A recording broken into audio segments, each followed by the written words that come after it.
This is another damn podcast about digital asset management. I'm Henrik Gyor. Today I'm speaking with George Brown. George, how are you? Great, thank you. Thanks for having me. No problem. George, how are you involved with digital asset management? Henrik, I'm a member of our publishing technologies team with the editorial product development group for Highlights for Children. That team includes our pre-media production, our archiving, our rights management, and our asset management. We're currently in the middle of two implementations at one time. We're doing a new dam, an upgrade, as well as implementing an editorial publishing system to help track our workflow as we're building these magazines and books and various other digital products. So, in my normal day job, I manage our asset services team, which is there's four of us. There's a rights management administrator, our archivist, and a content management specialist. So our archivist is working with the pre-media team in advance of a product to set up folder structures and file naming conventions. And then that way the files are put into the right setup so that when it is time to archive them, we have them ready to go in the right condition that we need them for archive and reuse. Our rights management administrator is tracking all of the rights for content that we're acquiring, as well as content that we are licensing out to various partners. And anytime we reuse content, she helps us check those rights. Our content management specialist is really working within the dam and right now a couple of other databases to help our internal users here in the editorial group, as well as our business team in our Columbus, Ohio offices, and then our various international and domestic licensing partners. Anytime there's a request to reuse content comes through our group, and our content management specialist pulls those assets together for that request. Now, we archive everything in a nice, orderly fashion, but reuse is not always nice and orderly. They may need a couple of pages from this book and a couple of pages from this magazine and maybe a few puzzles from some other place. So, our content management specialist is working with these people within the dam, pulling those assets out and actually putting them together for new use purposes.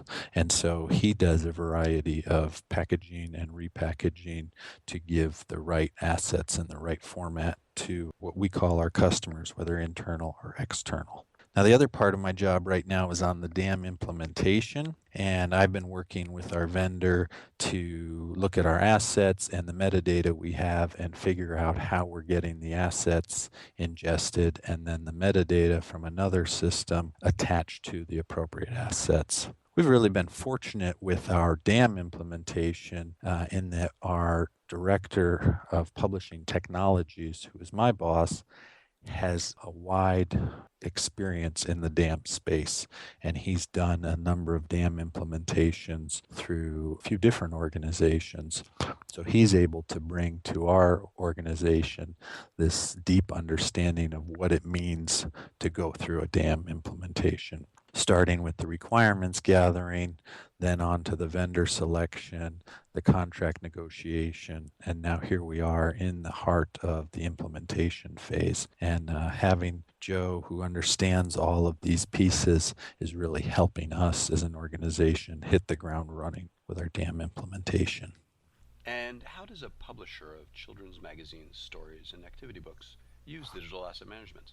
You know, it's interesting. We're a 65-year-old company, and a lot of us remember us as a magazine company. Oh, I remember highlights from when I was a kid.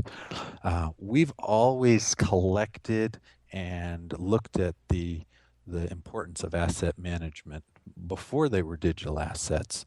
And so it used to be up in our attic, and now we've sent these off to various storage places, but we've always collected kind of our backup and our archival materials and photos and our art.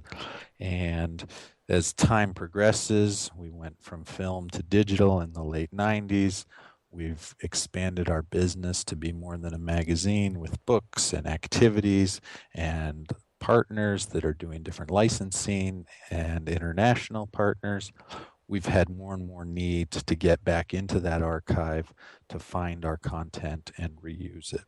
We use, I would say, first off, our digital asset management is for accessing the archive and gaining those assets that we need for reuse. Also for research purposes, our editorial group is very thoughtful about the content they make, and they're often looking back at what we've done in the past to help them think about what they may like to make going forward. We also use our asset management in the kind of the current production process for storing our unpublished assets and being able to search and find those assets quickly. So we've been doing this with a FileMaker database and a lightweight DAM, and it's kind of like you have to go to our FileMaker database to find kind of the metadata, the record information, and then match that up with a picture of it from the lightweight DAM. And so our new DAM implementation with the Intermedia software is going to bring those two pieces together. So it should be one environment for our users to be able to search and find what they're looking for. And what advice would you like to share with DAM professionals and people aspiring to become DAM professionals? You know, it's fascinating, Henrik. I love the DAM field. I fell into it accidentally. People I've met at various trade shows seem to have come about it the same way. I was working on a project to create a summer magazine of activities and stories and puzzles about some fun summer activities for kids. And my colleague and I, as we were working on this, were flipping through printed back issues of the magazine and started thinking about, isn't there a better way to find this stuff? Imagine if we could just do like Google and search terms related to summer to find this content. And that was really what got me started into the DAM space. The more I get into it, the more excited I get about how DAM can be such a central piece to the publishing process and the content creation. If we can help our end users who are varied, they can be in the editorial group, in the marketing group, they can be our licensing partners, they can be a whole variety of different customers. If we can help them find our content, they can think of more and better ways to build products that are meaningful to children, which helps fulfill our mission, as well as helps us continue to grow as a media brand. Well, it's a very exciting field indeed. Thank you so much, George. Well, thank you. I really appreciate the opportunity. For more on this and other digital asset management topics, log on to anotherdamblog.com. Another Dam podcast is available on Audioboo, iTunes, and the Tech Podcast Network. If you have any comments or questions, please feel free to email me at anotherdamblog@gmail.com. Thanks again.